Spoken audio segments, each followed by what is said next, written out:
হাত্তা শোকাই শোকহার ইল্লা কাফারাল্লাহু বিহি খাতায়াহু।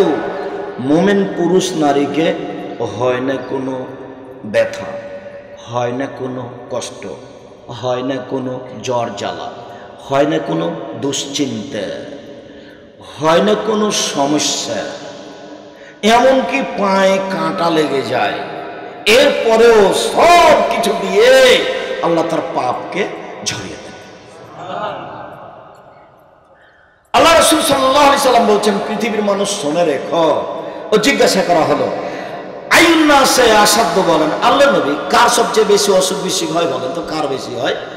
আল-আম্বিয়া, নবীগণের বেশি হয়। আলামসাল ফালামসাল, তারপরে তারা যারা যত বেশি ঈমানদার, তারপরে যারা যত বেশি ঈমানদার, যত ঈমান বেশি তত সমস্যা বেশি। এই কথা বলার পর আল্লাহ বলছেন, এজা কানা ফি দীনিহি সালবান, যখন কোনো মানুষ তার দিনে খুব শক্ত হয়ে যায় তখন ইস্তাদ্দা বালাহু, তখন তার বিপদ বেশি হয়ে যায়।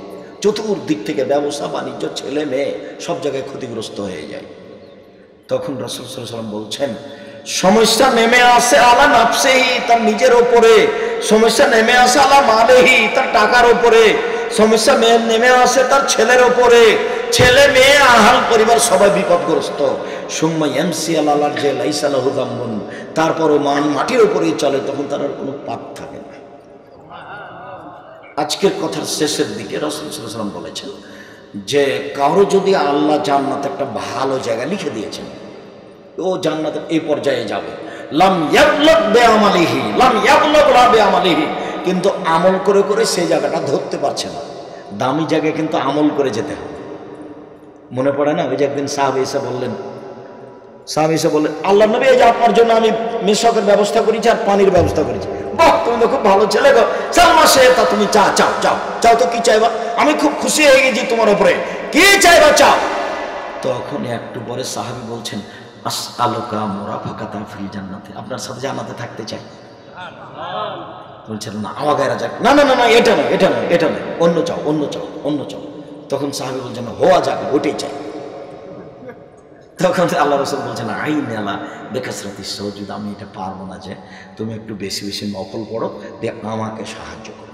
পৃথিবীর সবচেয়ে দামি মানুষ এই কথা বলছে, তুমি আমাকে সাহায্য করো, নাহলে আমি তোমাকে নিয়ে যেতে পারবো না পাশে। আমাকে কি দিয়ে সাহায্য করবা? বেশি নফল পড়ো, তাহাজ্জুদ পড়ো, তাহলে তুমি আমাকে সহযোগিতা করলে তোমাকে আমি নিয়ে যাবো। রাসূল গায়েবের খবর জানতেন না, এটা তার প্রমাণ। 1 মিনিট গায়েবের খবর, এই চালাই, এটা ফরিদপুর, এটা রাজবাড়ি। তার মানে রাসূল সাল্লাল্লাহু আলাইহি ওয়াসাল্লাম গায়েবের খবর জানেন। আব্দুর রাজ্জাক সাহেব আগে বলতাম, এখন বলি না। আচ্ছা ঠিক আছে, তুমি বলো না, তবে এইটা ঠিক যে অনেকে বলছে যে রাসূল গায়েবের খবর জানেন। 1 মিনিট, বুখারী মুসলিমের হাদিস। সকালে খুব চিন্তিত, উম্মু সালমা বলছেন, কেন চিন্তিত? আরে শোনো, ওয়াদানি জিবরাইল আমার সাথে ওয়াদা করেছিলেন, তিনি রাতে আমার সাথে দেখা করবেন। তো রাত পার হয়ে গেল, জিবরাইল তো আসলেন না। আমার যে কী যে সমস্যা, আমার কারণ কোনো ভুল হলো না কি? আমার দুইজন দুই পদার্থ, তো এটা সমস্যা থাকবে, হতেই পারে। উনি হচ্ছে নূরের তৈরি, উনি হচ্ছেন মাটির তৈরি, কেন যে আসলেন না, খুব চিন্তিত। তো আচ্ছা আচ্ছা, সেই কারণে। তারপর উনি উঠলেন, চোখের নিচে দেখছেন যে ওটা ছাগলের বাচ্চা, নিজে কুকুরের বাচ্চা। তো কুকুরের বাচ্চাটাকে টেনে ফেলে দিয়ে আল্লাহ নবী নিচে একটু পানি ছিটিয়ে দিলেন। ছিটাতে না ছিটাতে জিবরাইল চলে এসেছে। তখন আল্লাহ নবী বলছেন, আপনি যে গত রাতে আমার সাথে সাক্ষাতের ওয়াদা করেছিলেন। তখন জিবরাইল বলছেন, এসেছিলাম তো, ঘুরে গেছি। আপনার ঘরে খাটের নিচে কুকুরের বাচ্চা ছিল, যে ঘরে কুকুর থাকে, ছবি মূর্তি থাকে, ওই ঘরে আমরা ঢোকি না। আমি এসেছিলাম, ঘুরে চলে গেছি। দেখেন তো, আল্লাহ নবী গায়েব জানলে বুঝতে পারতেন না, আর চৌকির নিচে কুকুরের বাচ্চা আছে বুঝতে পারেন, যার কারণে জিবরাইল আসেনি। ঘরের ছবি মূর্তি, কুকুরের বাচ্চা থাকলে, কুকুর থাকলে ফেরেশতারা ঘরে ঢোকে না। তখন কালকে একজন জিজ্ঞাসা করেছে, আচ্ছা আল্লাহ রাসূল, তাহলে জান কবজ করবেন কি করে? ওর ভালোটা খেয়াল নেই, সবসময় মন্দটা খেয়াল। আল্লাহ রহম করো, আল্লাহ যে ফেরেশতাকে যে দায়িত্ব দিয়েছেন সে দায়িত্ব সে পালন করবে। আপনাকে আর আমাকে চিন্তা করতে হবে তার শক্তি দিয়ে। সম্মানিত দিনী ভাই বোন, আপনারা দীর্ঘ সময় ধরে এখানে কথা শুনছেন এবং আপনাদের গতি আমাদের কাছে খুব পছন্দ। আর আপনারা জেনে শুনেই সঠিক পথের দিকে আগিয়ে এসেছেন। আমি আব্দুর রাজ্জাক বিন ইউসুফ, আপনাদেরকে আমি খুব কাছের মানুষ মনে করি। আপনাদের আগ্রহকে আমি স্বাগতম জানাই। আমি সাধারণ মানুষ খাকসা, খালেস অন্তরে আপনাদের জন্য দোয়া করি, আল্লাহ যেন আপনাদের কবুল করেন, আল্লাহ যেন আপনাদের অর্থ সম্বন্ধে রুজিতে বরকত দান করেন, আল্লাহ যেন আপনাদেরকে রাসূলের পদ্ধতিতে চলাতে সহযোগিতা করেন, নিজের সাহায্য দিয়ে বিশেষ রহমত দিয়ে আপনাদেরকে যেন দুনিয়াবি বালা মুসিবতে পার করে দেন। এরপরে দুইটা কথা আরও, এখানে একটা আবেদন এসেছে, যার যতটুকু সম্ভব কেউ খালি যাবেন না, দান করে জান্নাত কিনা যায়, হোক 20 টাকা হোক 50 টাকা, যাওয়ার সময় দিয়ে যাবেন। কারোর যদি না থাকে তুমি 10টা টাকা দাও তো আমি একটু দিয়ে যাই, আব্দুল রাজ্জাক সাহেব বললেন, পরে তোমাকে 10টা টাকা দিয়ে দেবো, এই কথাটা আপনি পালন করবেন। আর দ্বিতীয়, আজকের আলোচনা উপদেশ বই আছে।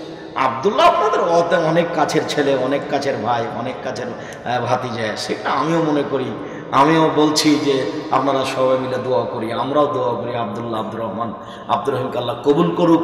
মর্মে তার বই আছে মিন্নাতুল বারি, তাওজিহুল কোরআন আছে, যে বইগুলো অনেক সময় আমরা পাই না, দূরে থাকে, সেগুলো আজকে পাশে আছে, কেউ এমনি যাবেন না। আর যেটা জামিয়া সালাফের মুখপত্র মাসিক আল ইতিসাম পত্রিকা, মাসিক আল ইতিসাম পত্রিকা ছেড়ে কেউ যাবেন না। ওর পিছনে ব্যয়বহুল খরচ আছে, 50টা প্রশ্নের উত্তর আছে, 50টা প্রশ্নের উত্তর আছে, 12 জন মুফতি আছেন, বড় বড় বিদ্বান আছেন তার পিছনে। অতএব মাসিক আল ইতিসাম পত্রিকা সবাই নিয়ে যাবেন, আব্দুল্লাহর মিন্নাতুল বারি বই নিয়ে যাবেন। আর আমার পক্ষ থেকে, আমি খাকসার মানুষ, কি আর বুঝি, ওই যে সলাতের উপরে, নামাজের উপর একটা বই আছে, 24টা হাত তুলে দোয়া করার স্থান আছে, আর 32টা হাদিস আছে হাত তুলে দোয়া করার ধারাবাহিক। আর এমনি যেগুলো হজের উপরে নতুন বই বের হয়েছে, পোশাকের উপরে নতুন বই বের হয়েছে, কে বড় ক্ষতিগ্রস্ত, কে বড় লাভবান, আদর্শ নারী, আদর্শ পরিবার। আর ছেলেরা মনে হয় যাচ্ছে, কেউ ফিরিয়ে দিবেন না, একেবারে বেখেয়াল খালি চলে আসলে কারোর কাছ থেকে 10 টাকা নিয়ে রাখেন ওখানে দিয়ে দেওয়ার জন্য। আর আমি তো বলেছি, বাড়ি থেকে বের হলে তোমার মাকে বলে দিও, আম্মা আমি যেন খালি হাতে বের না হয়, বাবা খুচরা টাকা দিবেন, খুচরা টাকা নিয়ে বের হতে হয়। ফকিরকে খালি বলতে হবে মাফ করো। নারী পুরুষের সলাতে কোনো পার্থক্য নেই, এতটুক যে নারী যদি ইমামতি করে তাহলে সামনে যেতে পাবে না, পাশে লাইনে দাঁড়াবে। আরেকটু যে নারী যদি ইমামতিতে ভুল করে তাহলে এইভাবে হাততালি দিয়ে সতর্ক করবে। এমনি নামাজের পদ্ধতিতে কোনো পার্থক্য নেই। একটু গরম পানির কথা বলেছিলাম, তত আনিনি না।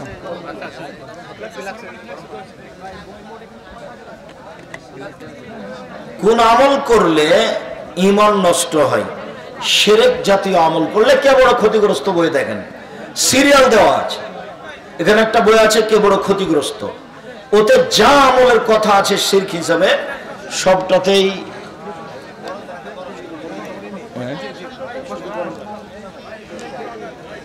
বেশি গরম, তো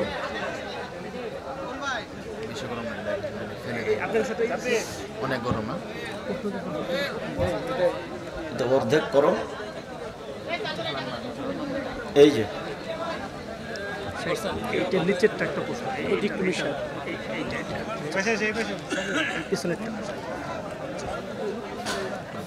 সুন্নাত অনুযায়ী বিবাহতে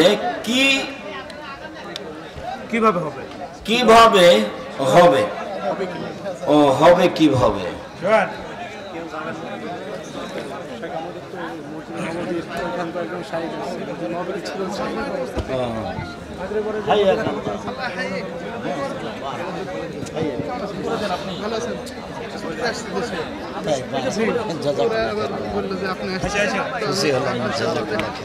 সম্মানিত হাজির, আপনারা কেউ যাবেন না, শাইখের মূল্যবান বই এখানে স্টেজে আছে, আপনারা সবাই এখান থেকে বইগুলো সংগ্রহ করতে পারবেন।